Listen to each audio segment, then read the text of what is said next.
आजादी दिवस मना रहे हैं, लेकिन यह आजादी हमें उपहार में नहीं मिली है।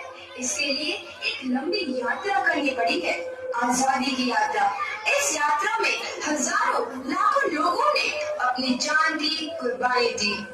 1919 जलियांवाला बाग। आज हमारी बैसाखी का दिन है, लेकिन पूरा पंजाब बैसाखी नहीं मनाएगा। हम सब बैसाखी नहीं मनाएंगे।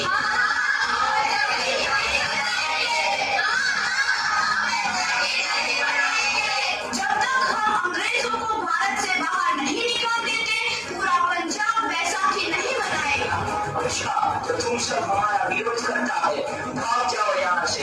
इसका अंजाम बहुत ही बुरा होगा। हम नहीं जाएंगे, तुम लोग जाओगे। हमें नहीं, तुमको भारत से भागना होगा। Soldiers fire!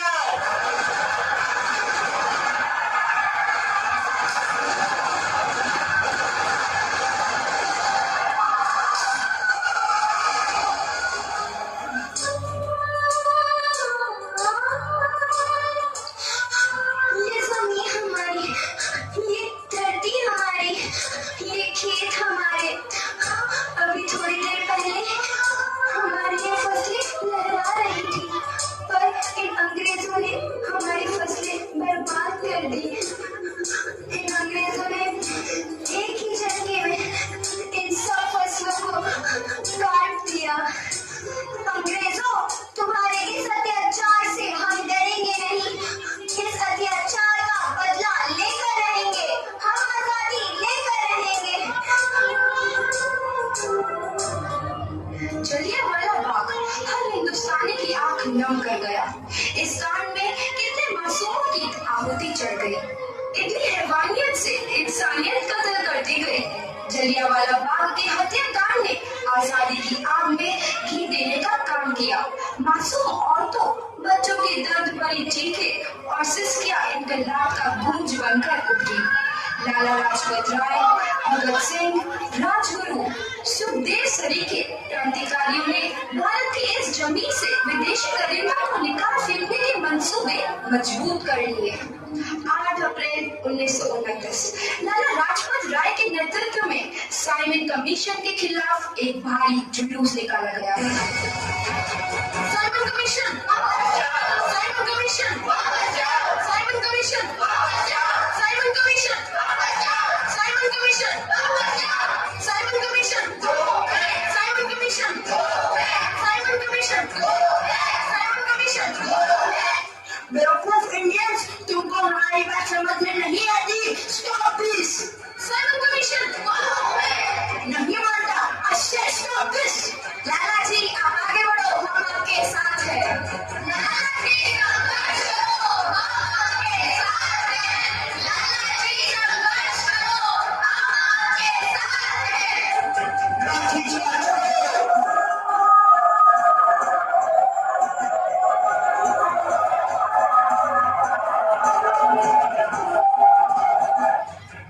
लाला जी को तो बहुत गहरी चोट लगी है, उनका सर फट गया है। मेरे शरीर में लगी एक एक लाठी अंग्रेजी सरकार के कफन में कील का काम करेगी। ये आजादी की लड़ाई रुकनी नहीं चाहिए। ये जिम्मेदारी मैं तुम सबको सौंप कर जा रहा हूँ। लाला लाजपत राय की दर्दनाक मौत के बाद भगत सिंह, सुखदेव, राजगुरु वतन के इन मतवालों के खून में ऐसा उबाल आया जिसका सामना करना अंग्रेजी सरकार के लिए मुश्किल हो गया। अंग्रेजों को करारा जवाब देने के लिए स्कॉट और सैंडर्स को मारने की रूपरेखा रची गई।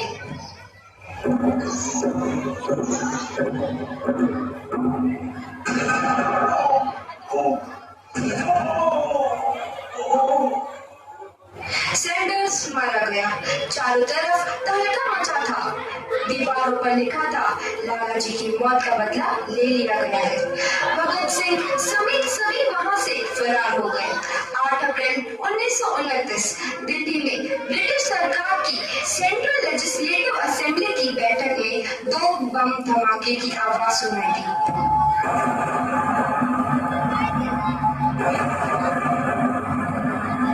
इन धमाकों ने अंग्रेजी हुकूमत को हिलाकर रख दिया। इस घटना को अंजाम देने वाले भगत सिंह, राजगुरु अपने आप को अंग्रेजों के हवाले कर दिया। 1930 को अदालत ने अपना फैसला सुनाया। मुलजिम भगत सिंह, मुलजिम राजगुरु, मुलजिम सुखदेव को दफा 121 और दफा 302 के तहत ये अदालत तीनों को मुजरिम करार देती है और इस गुस्ताखी के लिए ये अदालत इन तीनों को सजाए मौत की सजा सुनाती है। सरफरोशी की तमन्ना अब हमारे दिल में है, देखना है जोर कितना बाजुए कातिल में है।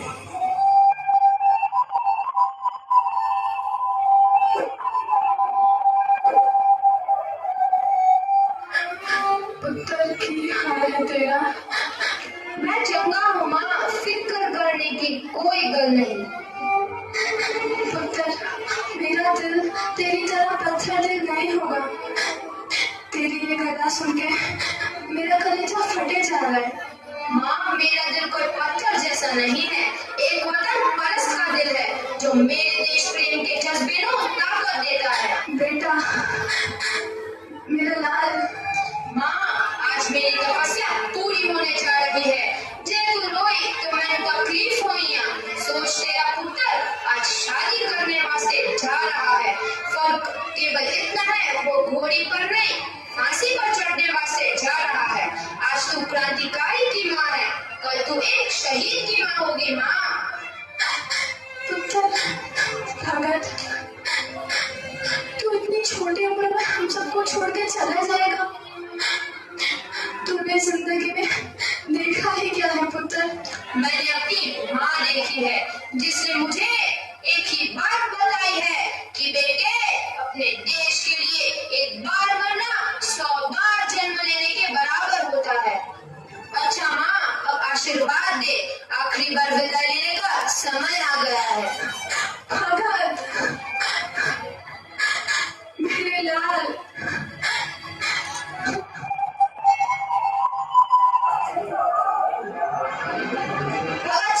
तुम्हारी कोई आखिरी ख्वाहिश? हमारे हाथ खोल दिए जाए। हम तीनों दोस्त एक दूसरे से गले मिलना चाहते हैं, उनके हाथ खोल दिए जाए।